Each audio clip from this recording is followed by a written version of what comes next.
Ouais, ça va, merci. Tu reviens nous faire un petit tournoi aujourd'hui? Ouais, comme la dernière fois, ça t'avait plu la dernière fois. C'est pour ça que t'es là. Ouais. Bien, 2 secondes, je vais enlever ma casquette. C'est pas poli de la garder à l'intérieur.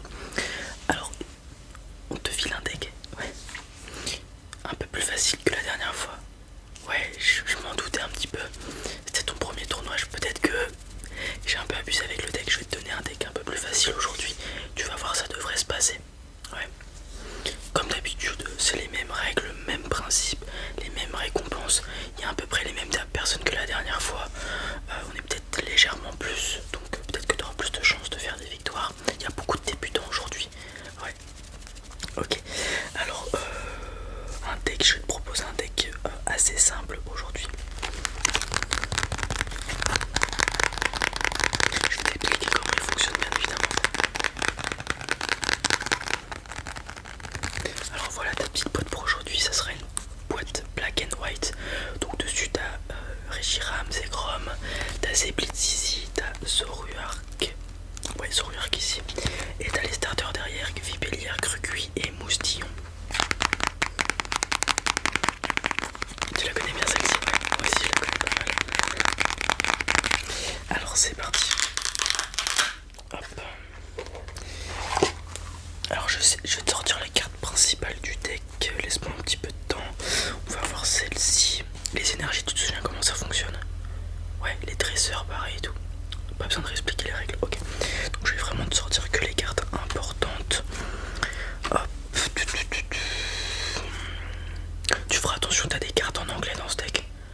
Ouais, ça change rien, c'est juste que des fois, vu qu'on utilise souvent les mêmes cartes, genre les potions, les pokéballs, etc., ça fait que les cartes en français, bah, on en a plus, on est obligé de prendre les cartes anglaises, mais ça change rien du tout.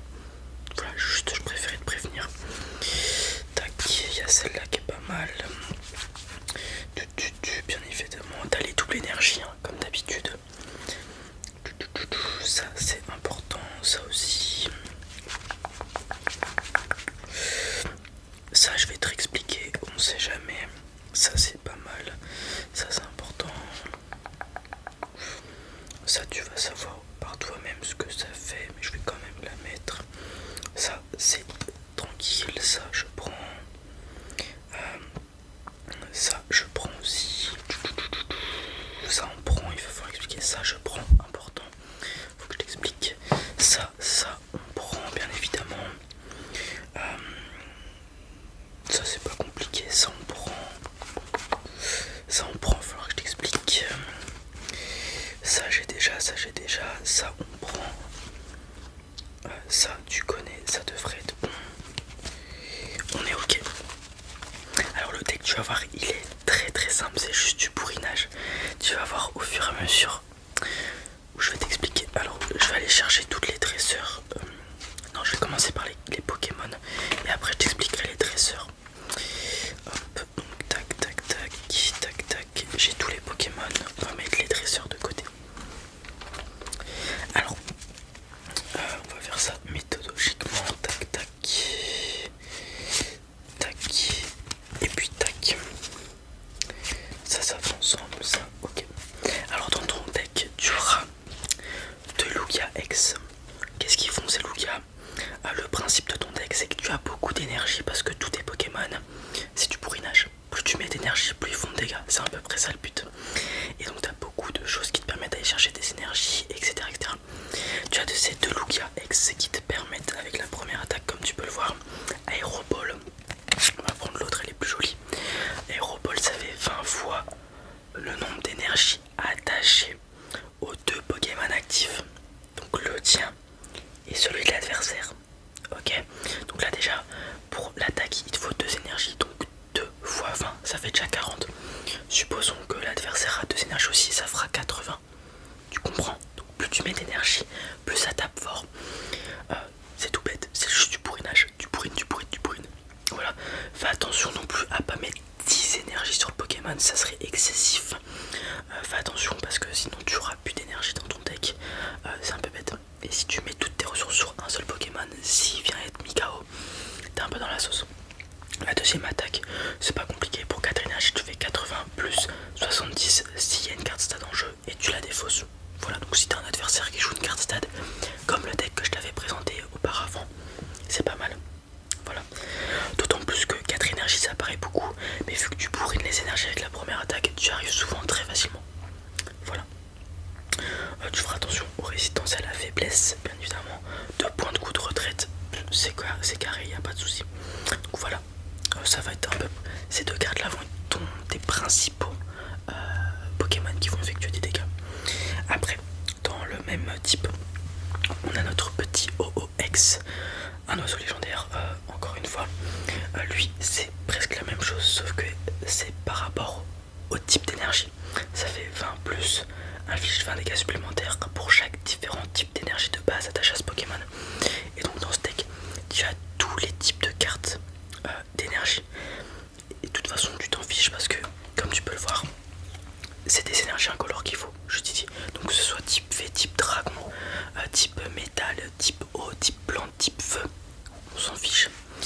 Et du coup, par contre pour celui-ci c'est intéressant. Donc si tu arrives à mettre, je sais pas, 4 énergies de type différents, ça fait 20 plus 4 plus 80. Ouais, ce qui nous fait 100. C'est pas mal. Sa capacité spéciale, elle peut être intéressante une seule fois pendant votre tour. Si ce Pokémon est dans votre pile de défausse, vous pouvez lancer une pièce. Si c'est face, placez ce Pokémon sur votre banc et attachez 3 différents types de cartes énergie de base de votre pile de défausse à ce Pokémon. Ça peut être très intéressant. Je vais te la mettre de côté et t'expliquer ce que tu pourrais faire pour que ça soit cool. On continue avec un Pokémon de transition qui est là juste au cas où si t'as pas de Pokémon entre guillemets qui sont là pour faire des dégâts comme Lugia ou Oh-Oh. On est sur un petit Rocher X qui a quelques petites attaques pas trop mal pour 2 énergies, donc une seule double énergie et tu peux faire toutes les attaques. Ici on a 20 plus cette attaque inflige des dégâts supplémentaires pour chaque marqueur de dégâts placé sur ce Pokémon. Donc 20 plus s'il a 90 points de dégâts, 20 plus 90, 110 dégâts. La deuxième attaque c'est juste 60 dégâts, classique, rien de plus. Et en bas, t'as une attaque GX que tu peux utiliser une fois par partie. Et elle fait 30 fois. Cette attaque inflige 30 dégâts pour chaque marqueur de dégâts placé sur ce Pokémon. Donc s'il a 90 comme tout à l'heure, ça fait 30 fois 9, ça fait 270 dégâts. T'as vu, il est là quand même au cas où s'il faut des trucs, etc. Pas mal. Tac. On continue avec le même principe que tout à l'heure. Là, on est sur Mewtwo, c'est un Pokémon de type Psy. Et lui, son attaque par contre, c'est avec des énergies de type Psy. Donc les énergies de type Psy vont être les principales énergies dans ton deck. Mais bien sûr, il y en a tout autre. Donc là, c'est pareil, 30 fois le nombre d'énergies Psy attachées à ce Pokémon. S'il y en a 3, ça fait 90. Simple, basique. L'autre attaque, c'est échanger tous les marqueurs de dégâts de ce Pokémon avec ceux du Pokémon actif de votre adversaire. Donc voilà, si t'as très peu de PV et que t'as beaucoup de points de dégâts sur ce Pokémon, tu peux faire cette attaque pour échanger les marqueurs. On continue avec un autre Mewtwo. Lui, c'est la même attaque que Lugia, 20 fois le nombre d'énergie attachées aux 2 Pokémon. Et sa deuxième attaque, c'est 120 et tu dois défausser une carte énergie attachée à ce Pokémon. Mais tu vas essentiellement utiliser la première. Voilà. On continue. Tu as 2 méga Mewtwo qui ont des attaques différentes. T'en as un qui est un peu plus tanky, qui a 230 points de vie. Comme tu peux voir, il attaque en psy et combat. Et son attaque, c'est 150 plus. S'il y a une carte stade en jeu, cette attaque inflige 50 dégâts supplémentaires.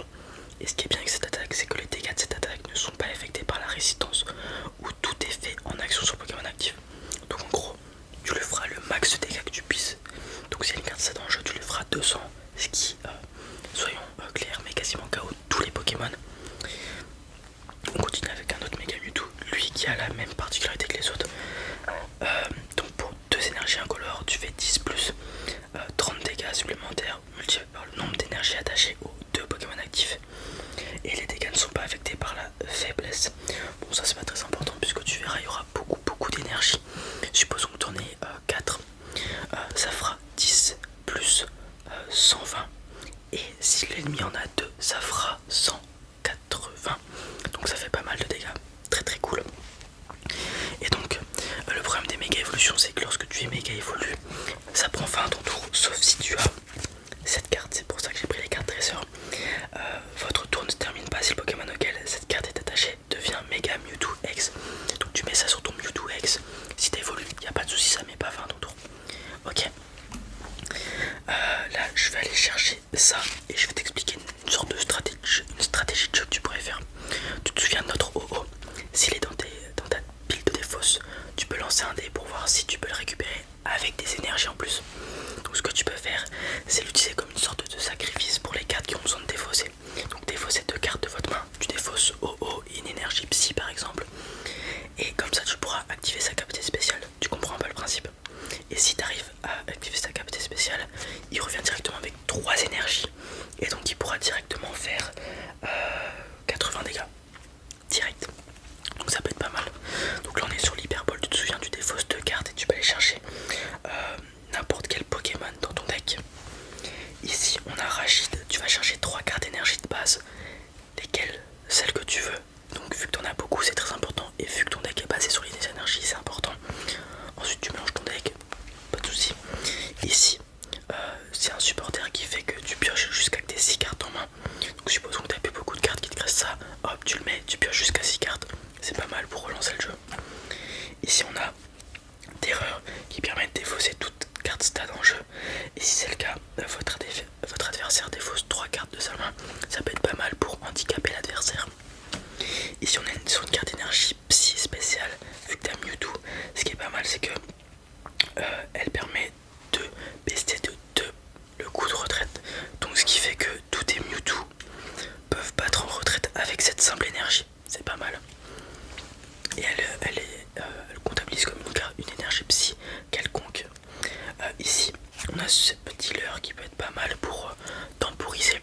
Il est comptabilisé comme un Pokémon qui a 30 PV, donc tu peux le mettre en Pokémon actif. Et si cette carte est mise KO, l'adversaire ne prend pas de points de récompense. Donc c'est vraiment une carte pour temporiser, gagner du temps, aller chercher des énergies, préparer ta prochaine attaque. Ok. Ici on a Professeur Juniper, c'est Catelaria en français, c'est une carte anglaise, comme je l'avais dit. On en a beaucoup qui sont utilisés en français, du coup on a été obligé de mettre une carte anglaise. Simple, tu défausses ta main, tu pioches cette carte. Ouais, super simple. Ici on a Lissandre, ça peut être pas mal pour aller chercher un Pokémon que tu veux éliminer de ton adversaire, puisque tu vas tout simplement échanger le Pokémon actif de ton adversaire avec celui que tu souhaites sur son banc. Ok, n'oublie pas, tu peux jouer qu'une seule carte supporter par tour. Sinon les cartes trésor, objets comme ça, autant que tu veux. Ok. On continue avec celle-ci, tu défausses 2 cartes de ta main et tu vas chercher 4 énergies de base dans ta pile de défausse. Tu te souviens, tu peux faire même cette tactique avec OO, tu vas chercher des énergies, c'est très important. Attention, des énergies de base, tu ne pourras pas y chercher les doubles énergies qui sont des énergies spéciales, ni l'énergie psy pardon, que je t'ai montré auparavant qui est une carte spéciale aussi. Et on finit avec une très simple Tierno, tu pioches 3 cartes. Voilà, je t'ai montré l'essentiel de ton deck. Il reste quelques petites cartes que je t'ai pas montré mais qui sont très simples à jouer et que tu verras. Il suffit de lire leur capacité et tu comprendras. Est-ce que tu as compris le principe du deck? Ouais, c'est bon, nickel. Alors je te passe ça il y a 30 minutes avant que le tournoi commence. Je t'invite à aller voir